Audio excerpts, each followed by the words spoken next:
신중한 접근이 필요한 상황입니다. 정부의 전반적인 기류, 사실이 아닐 가능성에 무게를 두고 있습니다. 남북관계 전문가이신 조성열 국가안보전략연구원 자문연구위원과 이야기 나눠보겠습니다. 위원님 나와 계십니까? 예, 안녕하세요. 네, 위원님 그 CNN 보도 보셨을 텐데요. 김정은 위원장이 수술 이후에 중태여서 미국 정부가 주시하고 있다 이런 언론 보도가 나왔습니다. 전문가로서 이 보도 신빙성 어떻게 보십니까? 예, 제가 볼 때도 신빙성이 굉장히 높은 것 같지는 않습니다. 지금 김정은 네. 위원장이 지난 4월 15일 할아버지인 김일성 주석의 그 생일인 태양절에 불참했기 때문에 네. 그때부터 이제 이런 소문이 있었거든요.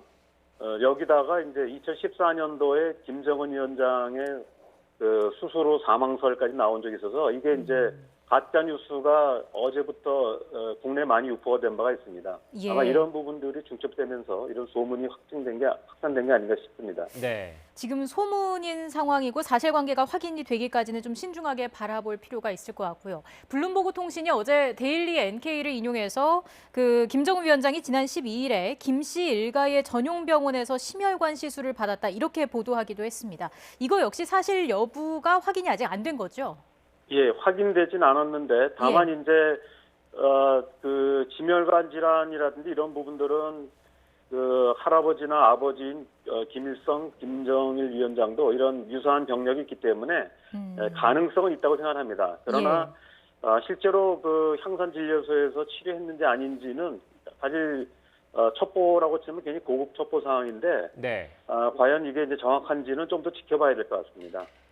네, 그래서 우리 정부도 현재 김정은 위원장의 건강 이상 동향이 파악된 게 없다 이렇게 밝히고 있는데요. 어떻게 보십니까? 예, 사실 제가 볼 때는 만약에 그런 부분이 있었다면은 북한 평양이라든지 이런 외교가가 굉장히 그 동요를 했을 것 같은데 네. 현재 평양에서 나온 그 외교 소식통들의 얘기를 보면은 상당히 평온하다고 하거든요. 그런 걸로 봤을 때 좀 더 지켜봐야 되긴 하지만 아직은 뭐 사실 가능성은 높지 않다 이렇게 생각합니다. 예, 지금 상황은 모두 추측에 근거한 것이라는 점을 다시 한번 말씀드리겠습니다. 네. 지금 저희가 북한의 특성을 조금 들여다볼 필요가 있을 것 같은데 폐쇄적인 북한의 이 특성상 김정은 위원장의 현재 상태에 대한 어떤 정보가 사실적으로 자세하게 보도된다는 것, 이거는 가능한 일입니까? 예, 뭐 그런 거는 가능합니다. 과거 김정일 위원장이 쓰러졌을 때만 해도 예. 위성 사진을 통해 가지고 그 북한의 최고위층이 이제 전용 병원에 고위 차량들이 이제 집중했다든지 이런 걸 통해서 이제 의문을 갖게 됐고 네. 나중에 이제 그 뭐 예를 들면 도감청이라든지 이런 걸 통해서 파악되는 경우는 있습니다. 그렇기 때문에 북한의 내부 동향 특히 최고위층의 동향이라 해서 전혀 불가능한 건 아닙니다만은 사실은 이제 아무튼 그 굉장히 고급 정보이기 때문에 정부로서도 설사 미국이나 우리 정부 당국이 파악했다 하더라도 바로 결론 내기는 어렵고요. 여러 가지 분석과 또 시간을 두고 보는 게 일반적인 관례입니다. 근데 이번의 경우는 바로 나온 걸 봤을 때 다분히 추측성 보도가 좀 가미된 게 아닌가 이렇게 생각합니다. 네. 위원님, 그런데 김정은 위원장의 건강 이상설 그동안 꾸준히 제기돼 왔지 않습니까? 특히 이제 북한 매체에선 지난 12일 날 서부전선을 시찰했다는 보도 이후에 15일이죠. 태양절 행사에 불참하면서 김정은 위원장의 건강 이상설이 나온 게 아닌가 싶기도 한데요. 어떻게 보십니까? 바로 그겁니다. 그러니까 2014년도에는 이제 다리에 낭종 수술을 해가지고 한 달 정도 모습을 보이지 않은 적이 있었거든요. 네. 이번의 경우는 이제 태양절이 굉장히 중요한 행사인데 김정은 위원장이 2012년도에 등장한 이후에 한 번도 빠진 적이 없었습니다. 네.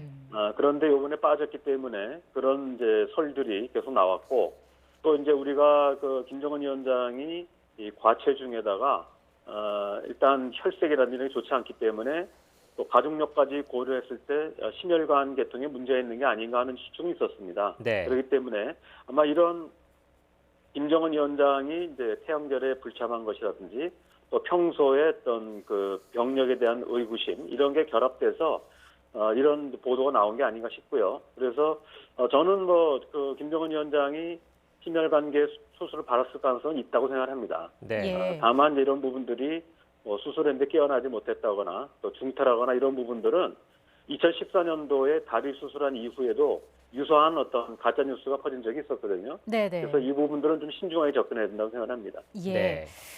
지금 뭐 예측이기는 합니다만은 만약에 김정은 위원장의 건강 이상설이 사실일 경우에는 북한 내 권력 구도는 어떻게 변화하게 될까요?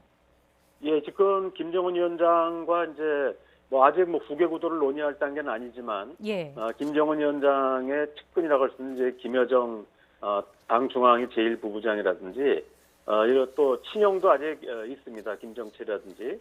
그렇기 때문에 일단 백두혈통의 권력 유지는 가능할 거라고 보고요. 특히 그 김일성가를 이제 지탱했던 최연의 아들인 최영애가 현재 당 중앙위 최고인민회의 상임위원장이기 때문에 충분히 어떤 권력을 유지하거나 이런 거는 뭐 가능하다고 봅니다. 그래서 하나의 가정이긴 합니다만은 김정은 위원장의 건강 이상의 사실이 하더라도 네.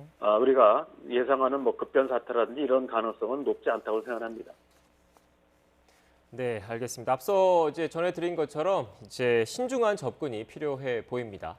지금까지 전문가이신 조성열 국가안보전략연구원 자문연구위원과 함께 이야기 나눠봤습니다. 오늘 말씀 고맙습니다.